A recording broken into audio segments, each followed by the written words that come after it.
What a great age. It's wonderful. It's the X's and No's podcast. X-No podcast on social media. I'm Brian Moote, Jasmine Sadry here as well. Colonoscopy talk. That's what we got going on right now. We're opening strong. Well, I got my colonoscopy. This is my second one. I have it on Monday. And the reason Second one in what proximity? 5 years. Oh, okay. It was like, we're not dealing with something. No. I'm bad genetics, I guess. So a buddy's coming into town to help because you can't. They won't discharge you from the hospital until someone else comes and picks you up because you got to go under general anesthesia. Mm-hmm. So today I got to go pick up all the preparation. Flushing it's the worst. Stuff.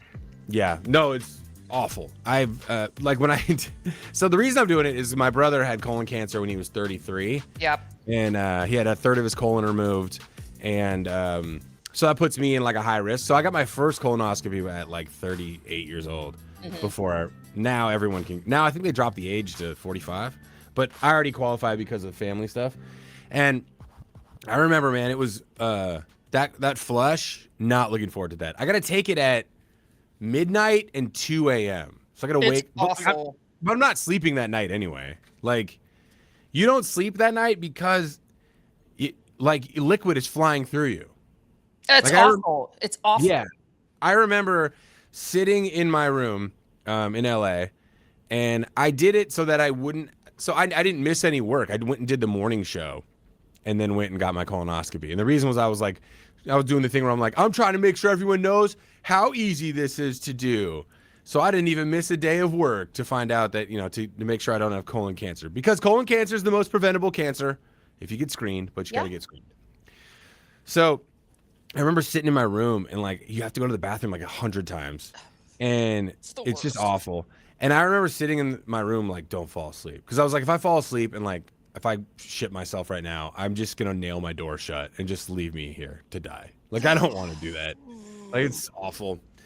You do lose a few pounds though, so if you want to get that goal weight real quick for one day. It's the worst way to do it though. It's awful, and that stuff tastes like shit. It's so bad. It's so bad. It's Chalky. You almost barf doing it. Yeah, because you have to chug it. You can't. Yeah. They make you. Oh God.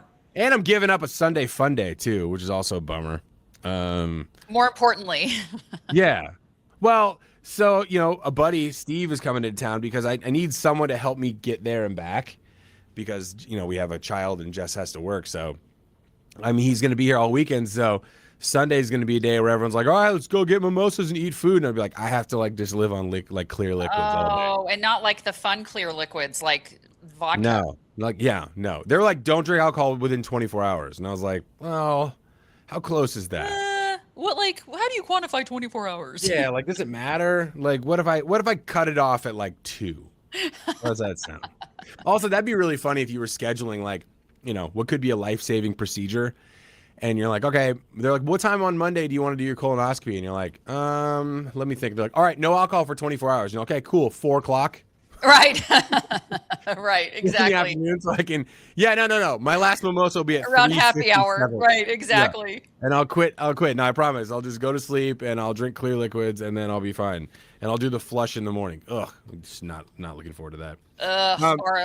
Godspeed. No, but I'll report back though next week. Listen, I'd rather you report back than give us the live report while it's happening. So. Yeah, well, you can do that at Moote Comedy on Instagram. I'm sure I'll be bored in the middle of the night. I don't know if you can. Don't subscribers get premium content? Maybe that's the premium content. Creating awareness. Yeah, that's right. It's on my OnlyFans. Come see. What is those stupid?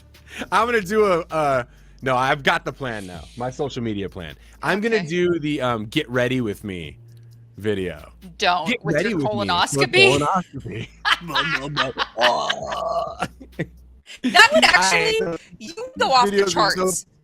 Those videos are so stupid. They're all right, guys, all get ready with me as I prepare for my colonoscopy. I can't, and it's always but it's this is one of my things that I will die on the hill on of these influencers that do that. And it's always like this, and then it's this in the camera. Yeah. And then it's stupid shit. Right. No one cares. Literally no one cares to get ready with you or me for that matter. No. And the video, and I always hate them when they're like gonna tell a story, like, oh, and they're putting lotion on, and they're like, it's like, oh, this is so weird thing. But I'm gonna do it. I'm gonna do it when it comes to colonoscopy. I think you totally should, and I think this is to drive awareness, and I think you'll get a It lot of is. people that will Yeah. watch you get ready for a colonoscopy.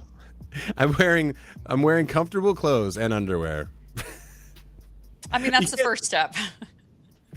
Well, as I'm drinking this, and it's funny when they say this, they aren't kidding. They're like, yeah, you drink the preparation thing, and within 15 minutes, it's like 15. Through. Oh, it was instant for me. Or maybe, I was like, maybe ooh. faster. I mean, maybe faster. It felt like 15 seconds because you're chugging it, then all of a sudden you're like, oh shit. Yeah, literally. Literally, yeah. All right, so linebacker, edge rusher, future Hall of Famer Von Miller, signed in Dallas. It's the most Dallas thing, yes. And Von Miller, I don't know if I like him or not. I can't tell. He's one of those players where I don't know if he's funny or an asshole. Or both, maybe? Yeah, sometimes, and look, he's kind of one of these guys where if you Google him, you'll see some not so savory stories about him with domestic violence, which he has said, categorically not true, didn't happen, whatever, right? He is an odd duck. You can't tell if he's like fucking with you or just being a jerk. Right. Yeah, he has that vibe where like I wouldn't know if we were like friends. Like, are we cool? But then he's like he's always been the master of saying really quirky things. But I feel like this is kind of it's what these guys it's kind of par for the course for like people like him, if that makes sense. So you know what I mean? Yeah. And so he wants his number, right? Number 40, right? Isn't that the number he wants? Yes. He wants number 40. And someone on the Dallas roster already has number 40. And he said he'll give him a lifetime supply of chicken. How do you cash in on that? How does that work? Like, how would you? You can quantify chicken. I mean, it's just units of sale. Like 25 years from now, he's like, but my question is like, does Von Miller have to just give him like a unlimited chicken debit card? You know what I mean? Like, I just don't understand. It seems to me like something where it's just impossible to do. Like, you might as well, I mean, sure, throw it out there. I'll give you unlimited chicken for life, but like, I'm not going to police that. Like, you know what I mean? The guy's like in his 70s and he's like, hey, Vaughn, I'm here at the Chick-fil-A and my card won't work. Unlimited for life, he said. I know. I think, look, and this is what the Cowboys love to do. And I feel like now the Seahawks are kind of, and it's funny because I had this conversation with Joey. I was like, hey, it used to be our gig to get the names that were a little bit and maybe attached to some felonious behavior. Again, Von Miller says that the stuff with DV was, whatever. So I'm not implicating anybody. But like you guys with Terry and what's his nuts from Terry the on Arnold, yeah. Yeah, and then fucking oh my God. Trayvon Diggs. Oh yeah. And you guys signed it, and I'm like, what is happening? And Joey's like, no, Seahawks have been we had felons, and I'm like, what? So no, it was really funny. John Schneider, the GM for the Seahawks, addressed this exact thing because he was talking to one of the assistant GMs, and he's like, yeah, I think we're gonna bring Terry on in, and he's like, oh man, I mean, would you have waived him if like he had been arrested for all those things as a Seahawk? And he's like, oh yeah, you have to waive him. If you're the team that has him and he's got 8 counts of like attempted murder, kidnapping, and all sorts of other stuff, not exactly sure how that whole thing's going to pan out, but it won't be till after the season anyway, so put him on a minimum deal, I guess. But if you're the team, he said, but he goes, oh, the second team, you can be the second chance team. Like, hey, guys, right? Like, hey, we got to come in here and just say, innocent until proven guilty in America, all right? He's going to come in here and keep playing, and, we're going to let the system shake out how the system shakes out, and, hopefully, this young man can get his life back on track, and we can be part of that story. You seem so noble, but if the Lions had come out and said, all right, look, they said the same thing, like, we need to give this guy a chance to play this out in the court, everybody be like, get rid of him! But it's weird, like, signing him, like, a month later doesn't seem like that bad. Yeah, I just think that, look, and we all know this, it's, and I'm not saying like look, you want your guys on defense to have screws loose. You just do. It's kind of, they have to, but then there's a fine line between what's going to be detrimental to the organization as a whole versus what he's going to do out on the field. Now, there's obviously a fine line. You weigh those, but it's like, probably not a good look. Like, I mean, the guy was in an orange jumpsuit and shackles in front of a judge like 3 months ago. So things like that, where you're like, but like going, and I didn't mean to go down this rabbit hole. No, it's the same. It's all the, I mean, problematic football players. It's all the same yeah, thing. and I'm not saying, look, I'm not even trying to implicate, because the Von Miller stuff, yes, while it was news, it was, there was the he said, she said, and nothing really formulated out of that. But my point with the Von Miller stuff is, here's where it's like, ooh, it's a sexy get. Great. Had this have been 10 years ago, even better. But like, he's pushing 37. You don't know, like, this isn't we're not in a position where we're going to use this guy in an every down. No, he's going to be like a third down. Correct. Probably. You are correct. And you're going to have to be very strict on situational management with him. So it's like, look, it's a 1-year deal. Obviously, I'm sure things were put in clauses and protections and all that kind of shit. Like, obviously, I don't know the nitty gritty of his contract, but when you're looking at it from like a surface level, you're like, why do we do this? Why do these owners, why do we get the big sexy name when they're like like they're into almost their retirement? Yeah, the Von Miller one's kind of interesting, right? Because it's like, how is he going to mesh in the locker room?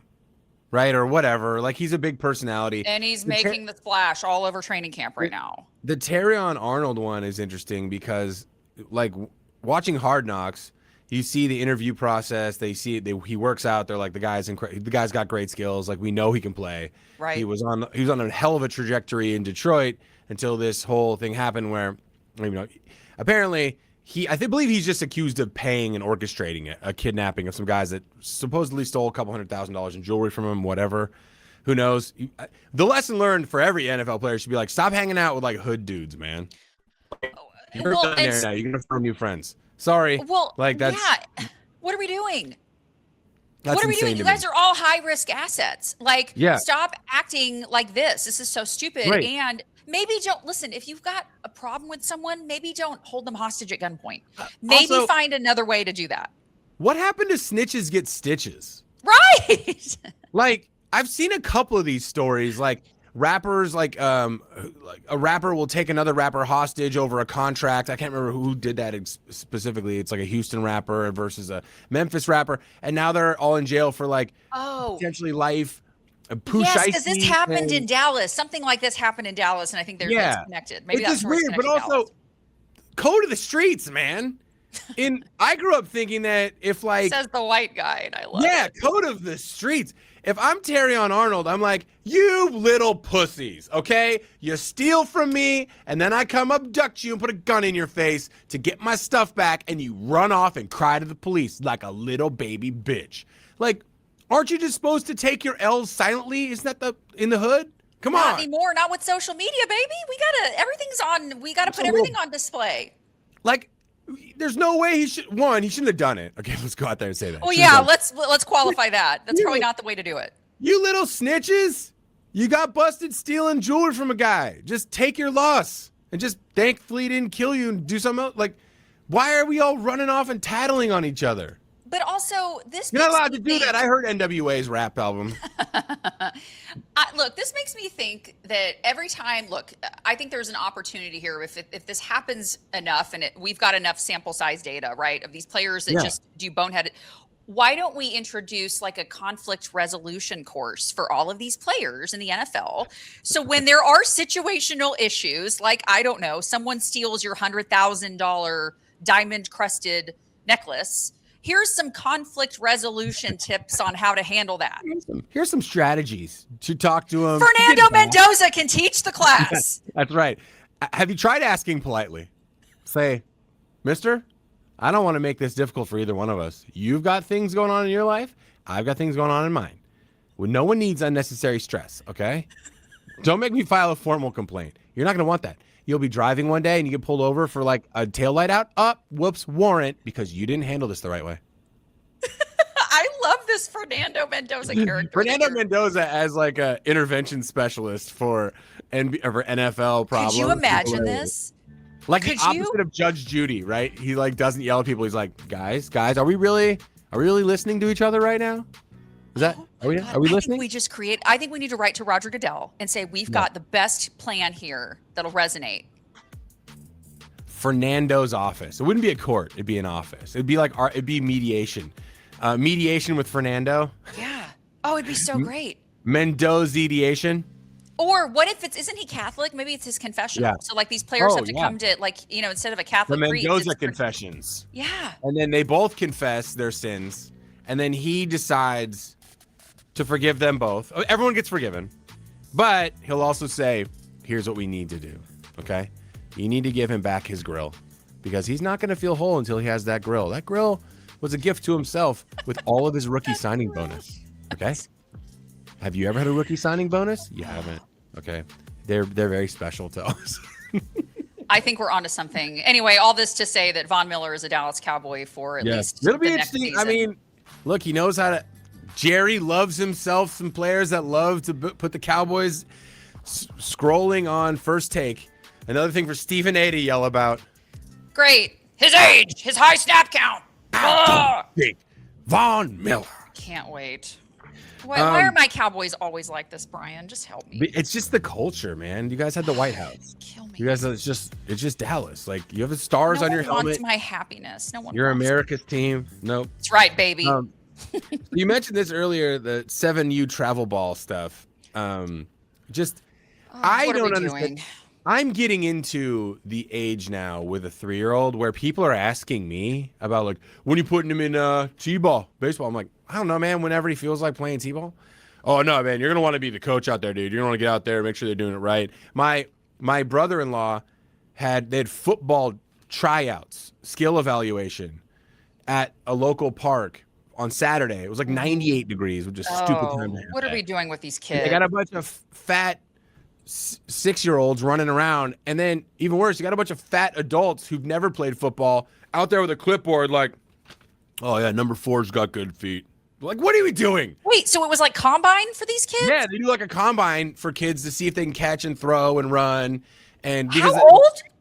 Like 6 and 7 years old, 5. That's disgusting. 5, 6, 7. That's well, the reason I understand the premise. It is that we just want to make sure that all the teams have like a decent amount of kids that can move and throw a ball and different sizes of kids and whatnot to make them fair.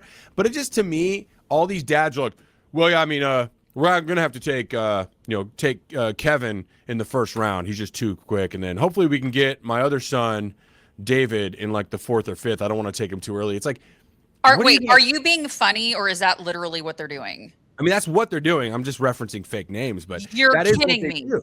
No, because all these coaches, like in these small neighborhoods in Georgia, all these coaches, like they are now going to make their identity youth sports. Like they're going to be like, no, man, we got a game on Saturday. You want to come to the game on Saturday? I'm like, what? The Falcons play on Sunday? No, I mean, the Roswell Falcons. Hell no.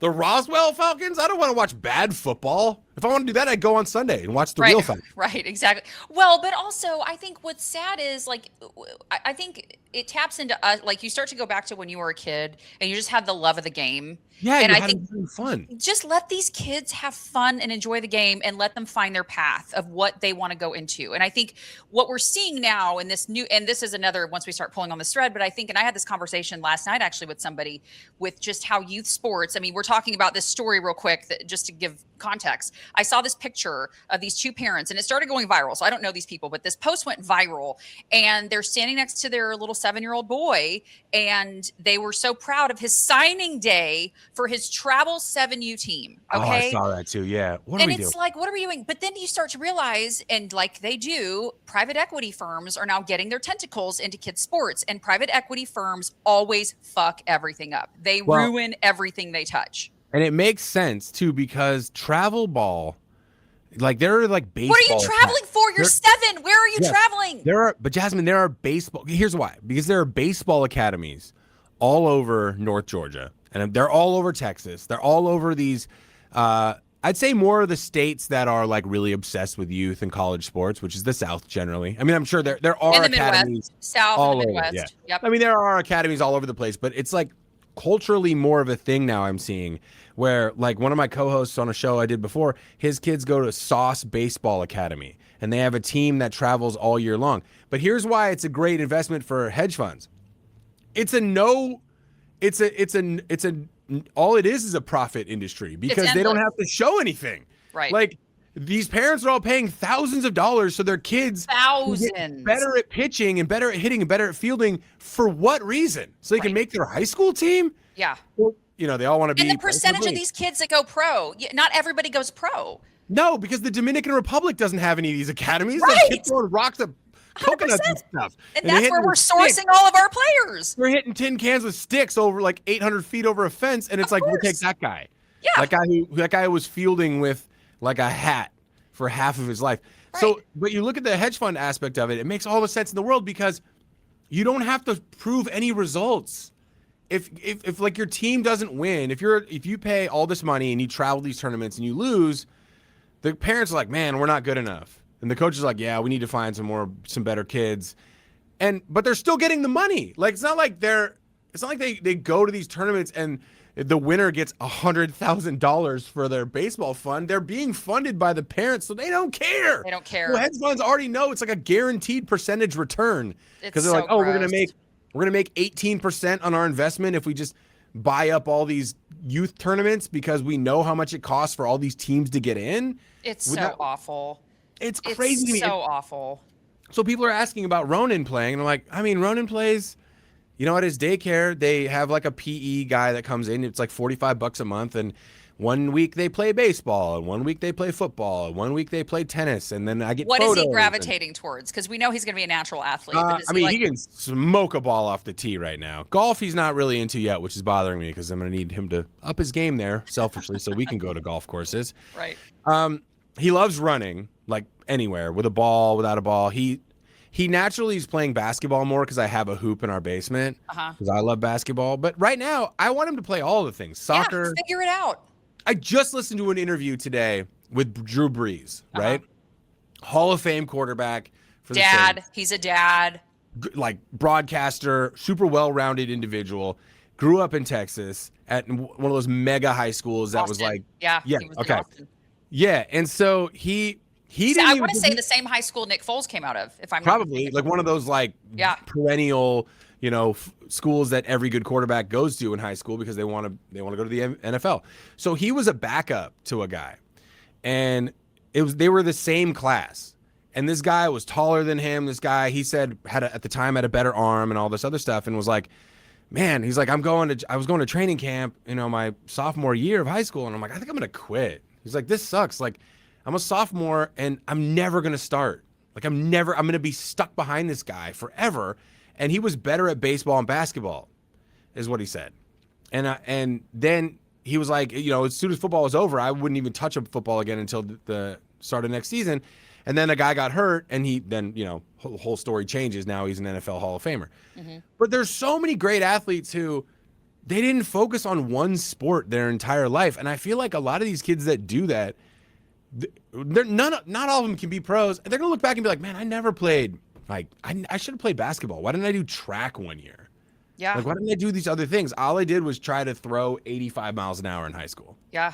And get Tommy John surgery when I was 14. Exactly. Well, and you know, which by the way is so random. The namesake for Tommy John's surgery, he passed away the other day. It was so random. I saw that. Oh, really? Yeah. He's the surgeon who invented it, right?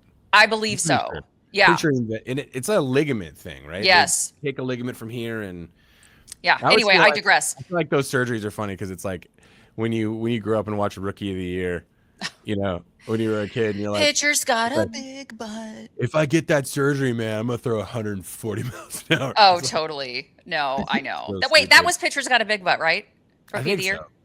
Yeah, with what's his face? Yeah, had to be. Anyway, I digress. No, you're right. But then, like, you see these players like a Patrick Mahomes, who he was literally just a naturally gifted baseball, basketball, all the things, just trying everything. And if you listen to any of the interviews with his mom, Randy Mahomes, she was like, I just wanted my kids to just go explore all the things and then have fun in it and kind of go into your lane. And she was actually the one that sort of said, don't give up on football. And here we go. Right. Yeah. So anyway, to your point, just explore it all. Yeah. Well, football is a weird one too, because I'm like, you're basically just evaluating athletes. Can you catch something? Can you throw something? Can you run? Can you move? Because I didn't play football until I was in 8th grade, and immediately I walked on to the freshman team. I played wide receiver in eighth grade, and then freshman year, the dopey freshman team coaches put me at tackle, and I was like, "Well, this is stupid." Yeah, and I was at tackle for like 2 practices, and then the varsity coach walked over to check out what the freshman team was doing. And by the way, the freshman coaches were wrestling coaches. They don't know shit. They don't know. They're just out there like your history teacher. Yeah, it was a history teacher and a wrestling coach. And they're just out there putting people by size. They're like, Brian's big. He should be a lineman. And Coach Hagnes came over and screamed at them, "What is he doing on the line? He's going to play quarterback." And then they threw me in a quarterback, and I played quarterback for varsity. And just cannon for an arm. Not quite. I just. What was your Sam Darnold spin rate? Way lower. Well, I didn't. The one thing I'll say about catching and throwing is something that no matter what sport you do, you just got to practice, right? Yes. And my dad and I played a lot of soccer and a lot of basketball, a little bit of baseball when I was in little. I liked it. And I didn't really like my arm in terms of strength for speed wasn't great.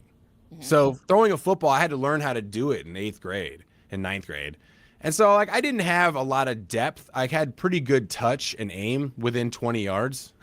But throwing deep was, not a thing I was on. It's okay. Look, not everybody has a good deep ball. No, I did not have a cannon. Did you have a good shovel pass? Did you have a good handoff? I had a good flick. I had a good pitch. Okay. Yeah, great at that stuff. I know we talked about this a little bit last episode, but this has been, dominating the news stream, and it's the Lindsay Clancy, the mom in Massachusetts. It's Massachusetts, right? I believe. I think, and I am so bad. Everybody around me is just about this, and I only know bits and pieces. Obviously, she was accused of killing her children, and now suddenly she admitted to killing her children. She admitted to killing her children on all kinds of medication, but then suddenly now people are saying, no, it's the husband that actually did it, so he could be out with this new person, this new wife or chick he's with now. Well, give me the story, because it's too much for me to follow.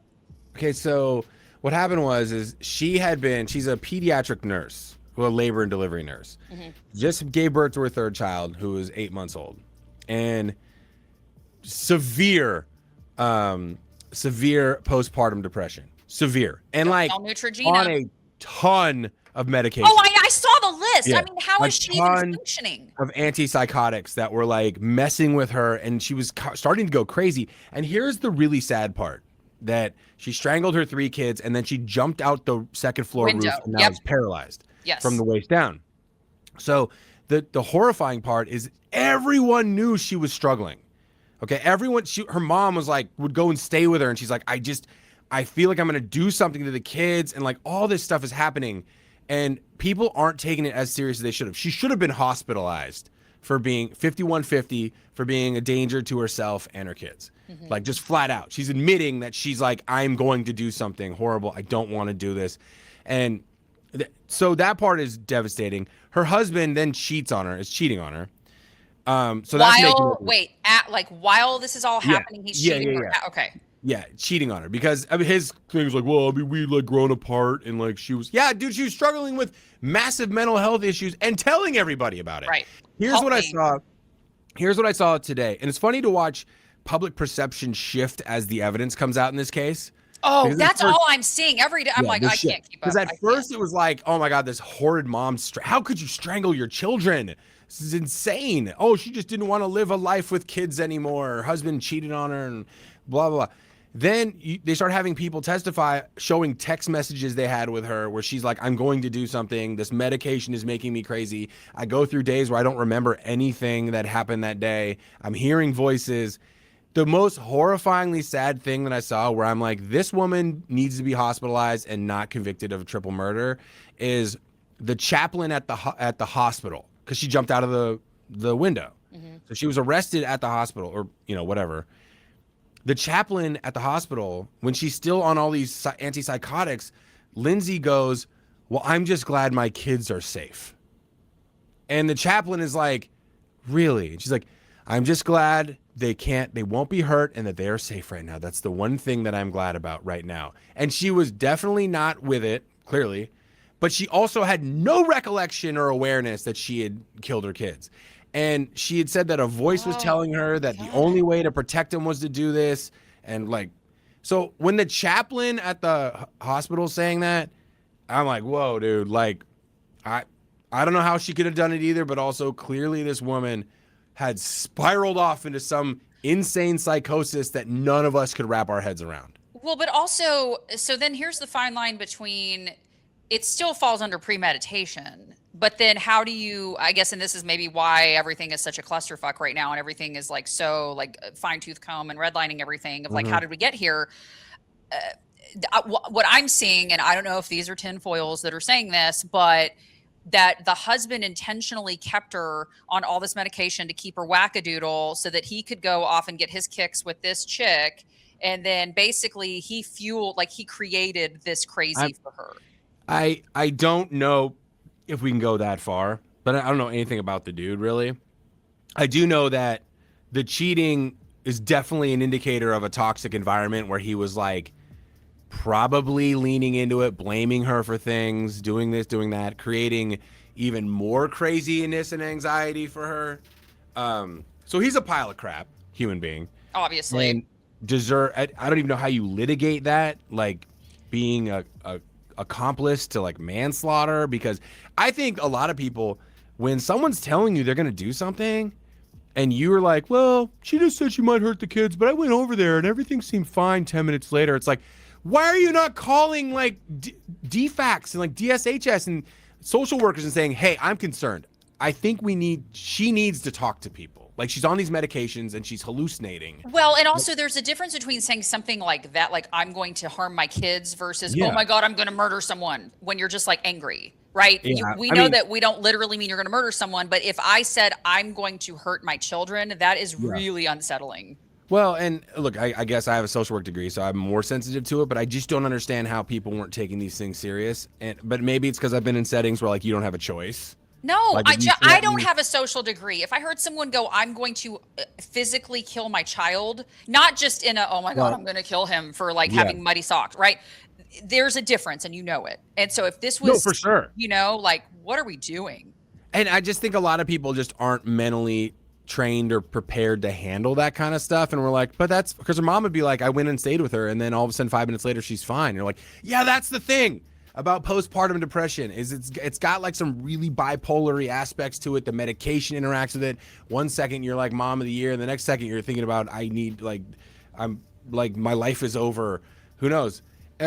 I truly believe after seeing all the evidence that I've seen, recaps, is that they're going to find her not guilty by reason of insanity. And I think you're going to have people who are going to be on one side banging the drum for like, oh, mom killer, that's no excuse. And the other people with mental health going like, guys, this was avoidable, totally avoidable. I think that's the difference with a lot of these is that there were so many people who knew that something like this could happen. Yeah, it's unfortunate. It's awful. Well, we'll keep you updated on that one. That's a happy story. Breaking hard news here on the X's We'll close out with a real quick, funny update here. The penis guy got his procedure, and he says everything's looking great. Are all over this. Have you seen a photo? No, but we're going to. Oh, my God. We're going to, against our will, we will see a photo. I know. There's no way we don't. Bionic junk. I feel like we're owed it. We're invested. His Terminator junk. Oh, my God. I know. I am. Look, out at my human curiosity. I just want to see, Cyborg. like, yeah, like, what does this thing look like? Cyborg dong. I want to see it. I have to see it. All right, that's going to do it for today's show. Thanks for the update. That's all we got. That's how we transition quickly from murder stories to cyborg dongs. You have to. The charm of the X's and No's podcast. Follow at Jasmine Sadry. I'm at Moote Comedy. We'll see you next week, guys.